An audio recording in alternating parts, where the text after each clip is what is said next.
ini sedang dihebohkan tentang masalah yang berkaitan dengan habaib dan wali songo.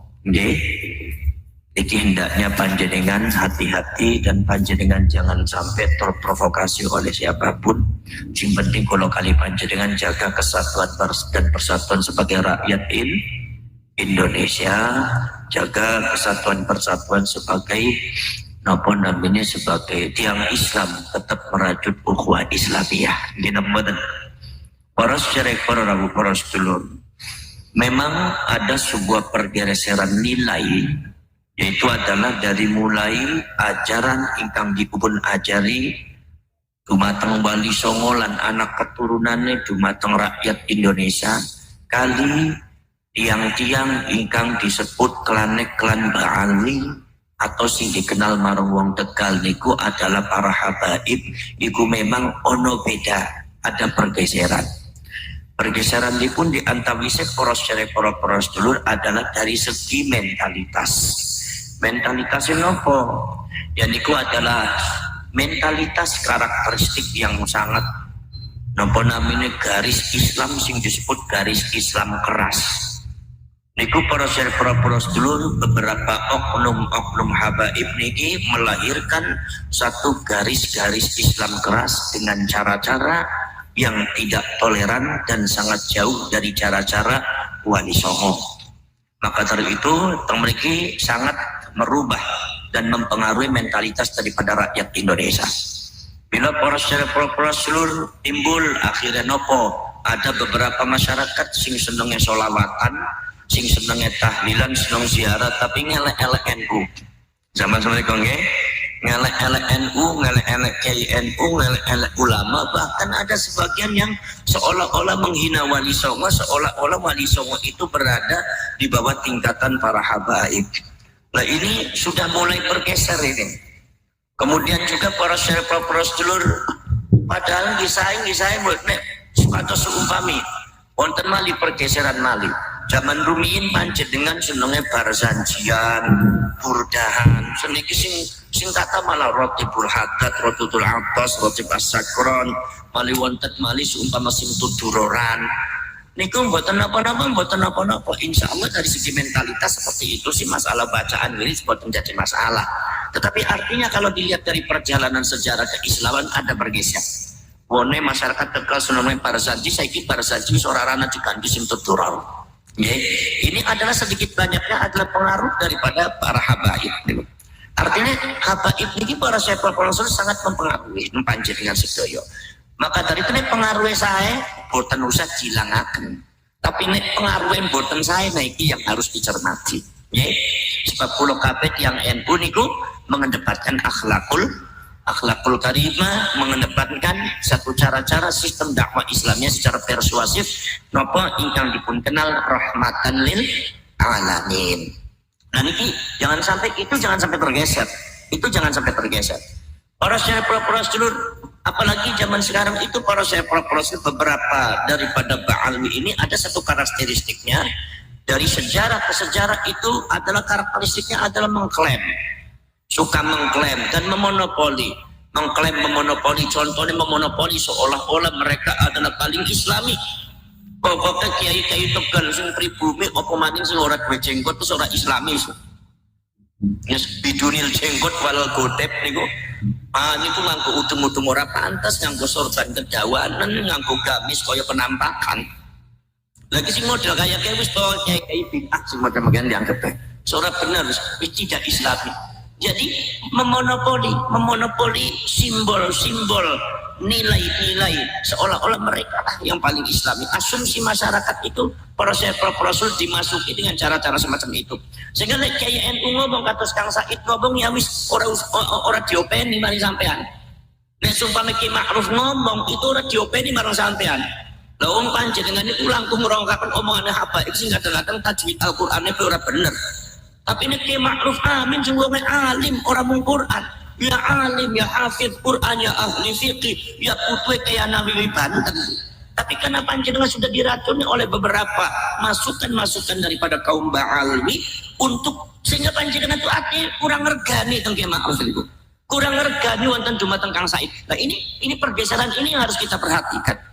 Para syarif rasul, apalagi ada beberapa oknum daripada habaib ngendiko, pokoknya kalau memanggil orang selain kita, panggil aja namanya saja. Nggak usah disebut kiai, nggak usah disebut ustadz, panggil namanya. Bahkan dipanggilnya si. Akhirnya kawit kohum aknum habaib ngantos dugi dumateng pengikut-pengikut dan ngundang Kang Said niku si Said, Kiai Ma'ruf niku si Ma'ruf. Masya Allah, ini pergeseran mental yang sangat luar biasa. Jangan dianggap macam-macam, jangan dianggap sembarangan nih, jangan dianggap ringan nih. Ini tugasnya kulo kali panjang dengan sedaya yang NU. Ada sekarang padahal yang pakai solawatan seneng, tahlilan seneng, ngakune NU, kupluk ke NU seneng solawatan. Ini kepada saya, tapi nilainya dan mentalitasnya semacam itu. Ini yang harus diperhatikan di batang pulau kali panci dengan sedoyo. Sehingga para syarif rasul ada beberapa oknum-oknum habaib yang memonopoli lagi. Di antaranya memonopoli keturunanipun Kanjeng Nabi. Jadi seolah-olah mereka itu adalah satu-satunya keturunan Kanjeng Nabi, pewaris Kanjeng Nabi di Indonesia. Ini para syarif rasul ini yang terjadi seperti itu. Jadi seolah-olah kalau seumpama mereka bicara itu seperti wahyu, mutlak benar orang nana salah, kudu benar sing sejene salah. Ini sudah terjadi ini para syarif rasul. Alhamdulillah para syarif rasul. Gusti Allah niku maha eman dumateng Indonesia. Gitu. Gusti Allah niku maha sayang dumateng Indonesia sehingga terkuatlah para syarif rasul adalah ada satu kajian ilmiah dumateng Kyai Haji Imaduddin para syarif rasul yaitu tentang masalah nasab ba'ali. Ternyata tengeri para syarif rasul sampai dugi dumateng Ubaidillah kali Abdullah niku terputus. Nyuwun sewu. Kulo niku para syarif rasul ini kita ngobrol mawon lah, boten usah ceramah. Panjenengan nek ceramah-ceramah gusung kami pada kempong kabeh sahabat. Tampangnya tampang kempong nih. Gina mboten. Para syarif rasul. Kulo niku kawit zaman rumiyin niku di napa didhawuhi teng apa? Didhawuhi teng apa? Apa? Saking mbah-mbah kulo bahwasanya para syarif rasul bagaimana keterputusannya, yaitu adalah kaum habaib yang menyebut dirinya habaib atau kaum ba'ali niku terputus di mata Ubaidillah atau Abdullah niku kulo semenurut kami alit Pak. Bahkan mungkin juga keluarga buntet sudah banyak yang tahu, tapi kenapa mereka diam? Nyuwun sewu. Inilah salah satu kelebihan daripada keluarga Wali Songo, menjaga tepos wiliro. Sebab kalau diungkapkan maka muruah mereka akan jatuh. Kalau dimunculkan maka harga diri mereka akan jatuh dan menjatuhkan harga diri mereka. Apalagi wong Tegal lagi senang-senangnya dijatuhkan harga diri mereka. Ini bukan sikapnya umat Islam. Niki sana sikap yang NU. Ya wis meneng baik. Saya mengkoyak apa Gusti Allah Taala mangke nek sumpame ana apa-apa Gusti Allah sing ngungkap dhewe. Kina mboten. Para syarif, para sedulur-sedulur mawon sehingga berkembang di mana-mana para syarif rasul, bahkan terjadi pembelotan sejarah. Nah barulah para syarif rasul akhirnya Gusti Allah Taala mengungkapkan. Kalau menurut kacamata kula ini adalah sunnatullah. Jadi tidak ada istilah fitnah akhir zaman. Ada yang mengatakan ini fitnah akhir zaman yang menyangkut keluarganya, cucunya Rasulullah. Fitnah akhir zaman. Siapa yang terlibat berarti terlibat dalam fitnatul dajjal. Ini orang semacam ini orang yang nakut-nakutin. Sebetulnya nggak ada fitnah dajjal, tidak ada niku. Masalah yang berkaitan dengan ini dengan yang disebut dengan fitnatul dajjal. Wong dajjal itu yang cuki kok. Gimana Pak? Kemudian yang masalah yang berkaitan dengan cucunya Rasulullah. Loh, kaum Ba'ali jangan suka memonopoli cucunya Kanjeng Nabi. Sing putra Kanjeng Nabi sing bener ke Wali Songo bari anak keturunan niku.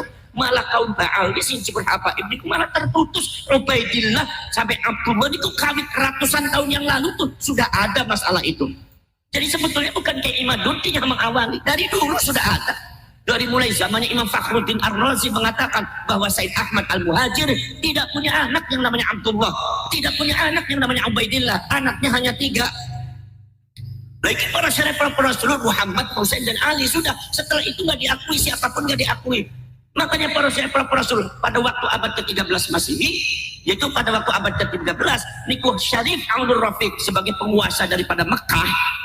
Pada waktu menguasai Mekah, Syarif Abdul Rafiq niku Al-Hasani, Sayyidina Hasan, itu melarang kaum Ba'ali yang disebut dengan habaib itu memakai julukan Sayyid dan Syarif, itu dilarang. Dilarang. Bahkan Syarif Aunur Rafiq memenjara mereka. Kalau seumpama ada daripada Ba'alwi itu memakai Sayyid dan Syarif, maka dipenjara. Kenapa sebabnya? Artinya problema itu dari dulu memang sudah ada. Pun wonten niku.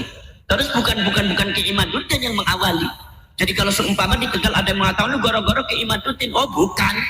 Salah panjenengan. Itu panjenengan menjadi apa? Mencari kambing hitam namanya. Kenapa mboten? Mboten niku. Masalah dulu sudah ada. Wong kula niku sempat kawit alit itu masalah niku. Masalah Imam Al-Jundi mengatakan seperti ini, masalah Habib Ali As-Sakron, masalah Habib Umar bin Abdurrahman Al-Masyhur. Niku para serpapers pun paham kula niku. Sebab napa? Di kalangan buntet pesantren niku sampun cerita masalah niku bahwasanya apa yang disebut bermatang panjenengan habaib atau ba'alwi itu nasabe boten nyambung teng Kanjeng Nabi.